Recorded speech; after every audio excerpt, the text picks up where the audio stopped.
We are good to go. All Well, let's right. go somewhere. Let's put it in drive. Hey, welcome back to yet another episode of Road Noise. Um, we are every Thursday. You can kind of count on this. We've got about 2 years in the bag now, and Yeah.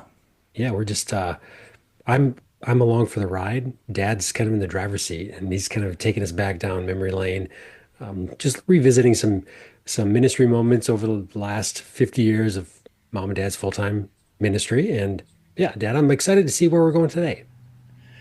Well, as I was thinking about this earlier today and looking over the story, I thought, oh my, there's been so many great memories and great things that have happened over the years.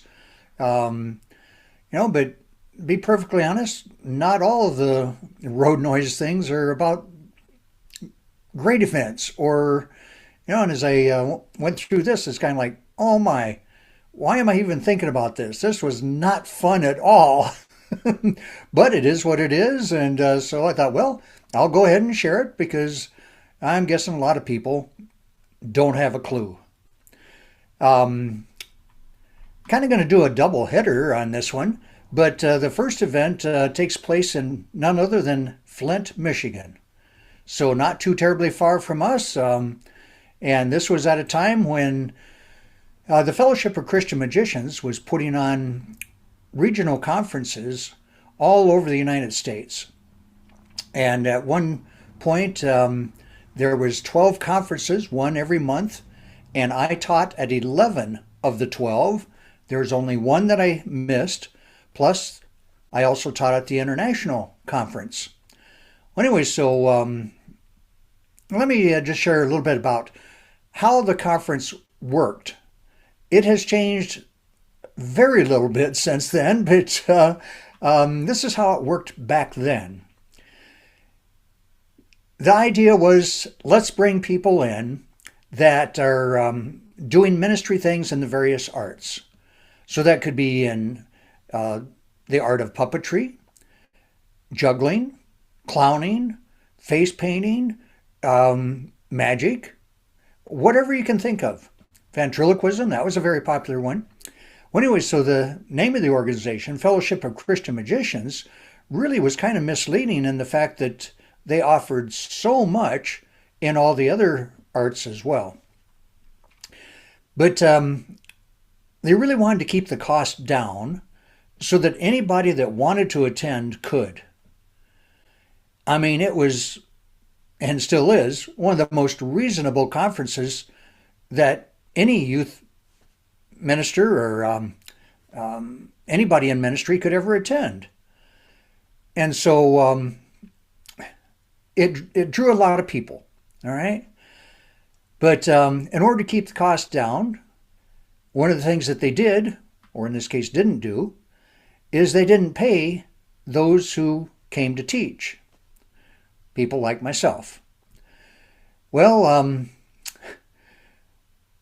it got even worse. At most of these conferences, everybody had to pay registration, including those who are doing the teaching. And so here I am, I'm showing up at these conferences.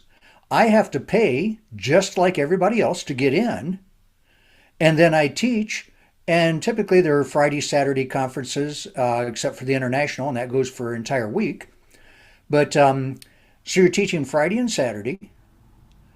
And at many of these conferences, I would teach 5, possibly 6 hours worth of material in the various arts, puppetry and juggling and magic. Oh, yeah, I taught storytelling and so forth. What else? Well, anyway, so if you think about this, you're paying for the right to teach. And be perfectly honest, there weren't and still aren't that many of us that were full time in the ministry. But for those of us that were, it's a total expense. I mean, these are 2 days that you're not doing meetings somewhere, and you've got your travel expenses there, you've got your meals, you've got the registration to get in, and oh, where are you going to stay? Most of these were held in motels, hotels. and some of them very nice. And I'll get to that one, one of those nicer ones, after I tell you about being in Flint, Michigan. At this time, the conference was held in, do I call it springtime? Not really. Typically, it was towards the end of March. And in Michigan, the weather might be halfway decent, but it could be really bad as well. And it was held at a hotel and starts on Friday. And so I'm there and I pay my dues and I'm teaching. And then there's always an evening program where different people do what they do in churches and so forth and put on a mini show. Well, anyway, so after that, everyone's dismissed and everybody heads to their rooms. Well, most of the people that attend the conference were coming from, I don't know, hour, 2, 3 hours away, whatever, on a regional conference. But most of those would stay at the hotel. Well, but not all of us. I'm thinking, I've got to save money. And so I'm not renting a room to stay in the hotel on top of everything else. And so I'm just going to sleep in the back of the van. And I've done that a lot over the years. So it's really kind of nothing out of the ordinary for me. Now, this van was just a cargo van. I mean, it's not a converted van or anything, so there's no bed in it, but just the back end of a cargo van. Now, I had a real nice down, an old army down sleeping bag. And so even though the weather at this particular conference, it was cold. And so knowing that, I was prepared and I had my nice down army sleeping bag. It's still not very comfortable sleeping on the metal floor in the back of a van, but hey, it's only for one night, you know. Well, this particular night, I had gone out, crawled in my sleeping bag, and I was parked right next to another van. I had no idea who it was at that point, but come to find out, it was another one of the people that was there to teach. He was also full-time in the ministry, and, well, he's got the same type of expenses that I did, and he too is wanting to save money. And so he's going to be spending the night in his van, parked right next to me. Well, like I said, I'd gone out, I got out there before he did, and so I crawled in my sleeping bag and I dozed off to sleep. But I no sooner got to sleep and I woke up because whoever it was that was parked next to me had started the van and was just letting it sit there and run. All right, I get it. It's cold. And let it run for a while and get some heat in there. And so remember, I still didn't know who it was at this point, but they let it run for quite a while and I couldn't get back to sleep because their van had an exhaust problem and it was a bit on the noisy side and parked right next to me. Well, anyway, I lay there wide awake, waiting for it to get quiet, and it eventually did. He had shut the engine off, everything's quiet. It took me a while, but I fell back to sleep. Or at least I think I did. At least I dozed off. And then I woke up again to the same noise, the van next to me. It ran for a while, eventually shut off. I eventually got back to sleep. But not for long, because next thing I know, it started back up again. I don't know how many times he started the van, let it run, and then shut it off. Like I said, I get it. It was cold out. And I don't know what he had for a sleeping bag or anything else, but I can understand wanting to run the van and get warm. I didn't run mine. I didn't want to waste the gas. And my nice down sleeping bag was keeping me toasty anyway. Well, the next morning I crawl out of my sleeping bag and crawl out of the van, and I'm headed back into the hotel. Now, it's amazing what you can do. I have and had back then a razor that operated on flashlight batteries.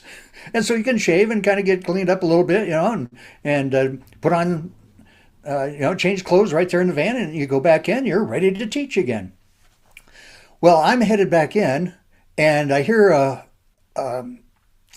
car door behind me, and I turn around and look, and it's this guy.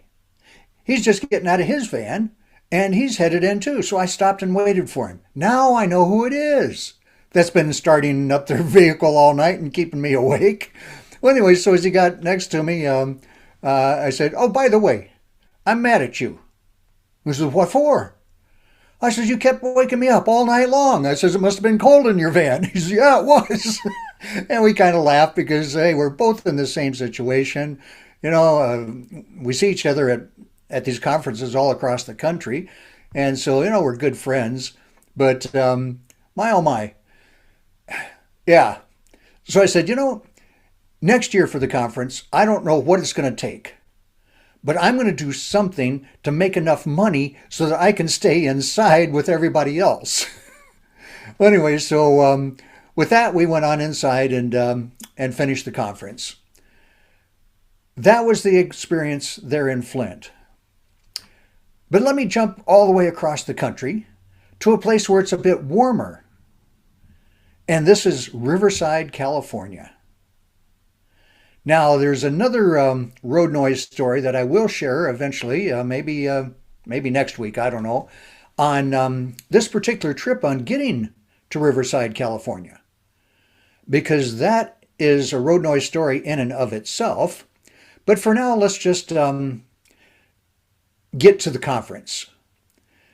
Now, I'll share a little bit in the fact that I had to fly out there for this one and had to rent a car. So now here I am at the Convention Center. Google it, look it up on the internet. I mean, we are talking one fancy, swanky place. This is a beautiful place for conferences. And they have conferences, all different companies and people from all over the country, going to the Riverside Convention Center. And so that's where this particular Fellowship of Christian Magicians conference was. And just like always, you got to pay. And in my case, I'm going to be sleeping in the car. But it's not a van. This is just a rental car, and it's not a big one. And there wasn't any place in this place that I could lay down. And so there I am, sitting behind the steering wheel, got the seat leaned back as far as I can go, and I'm staring right at the Riverside Convention Center. And I'm thinking, people are coming from all over California and the surrounding area to attend this conference. And I'm guessing the majority of them are staying right there in front of me in this big, fancy, nice hotel. Little do they know that at least one, probably more than one, of us that are doing teaching are not staying at the hotel. We're sleeping in our cars here in the parking lot. No one ever asks. No one ever tells. But that's kind of the way that it went. Conference after conference all across the country. I will say this, Riverside, California is a whole lot warmer than Flint, Michigan. And so it wasn't cold that night, but it was kind of a long, lonely night. And like I said, couldn't even lay down. Well, anyway, so like I said, maybe next week or so I'll share with how I got to that Riverside Convention Center because, yeah. Oh, one other side note on that. I wasn't the only one teaching, obviously. They've got conferences going on. But at this particular conference, none other than Sherry Lewis was teaching puppetry. As I thought at that time, and as I thought back many times since, who would have ever thought that Sheldon Rhodes and this lady would be teaching at the same conference. God is blessed. And I felt like that was just a real rare opportunity for me to be there and to meet this lady who, my oh my, had taken lamb chops and all the other puppets that she had and, I mean, created a name and she became a legend. Wonderful lady, really was. Well, anyway, so that's two places. I've thought about maybe someday just doing a whole series on different places that I've slept as we've been on the road in ministry. Yeah. Well, those that have been traveling with us since day one will have recognized the Fellowship of Christian Magicians as playing a really pivotal role in shaping your ministry over the years. And it is yeah, it's kind of fun to peel back the curtain. And for those that are also just kind of getting up to speed, mom and dad have done ministry in all sorts of vehicles, not just big Greyhound buses. So some of them have a little more creature comforts than others.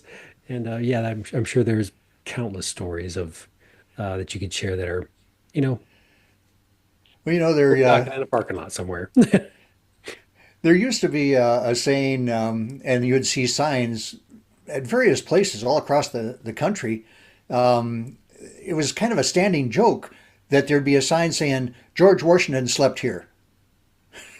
Yeah. It'd be on a park bench or it'd be someplace. And I mean, there was lots of those signs back in the day. I haven't seen any for many years, Hmm. but yeah, we could put signs up all across the country.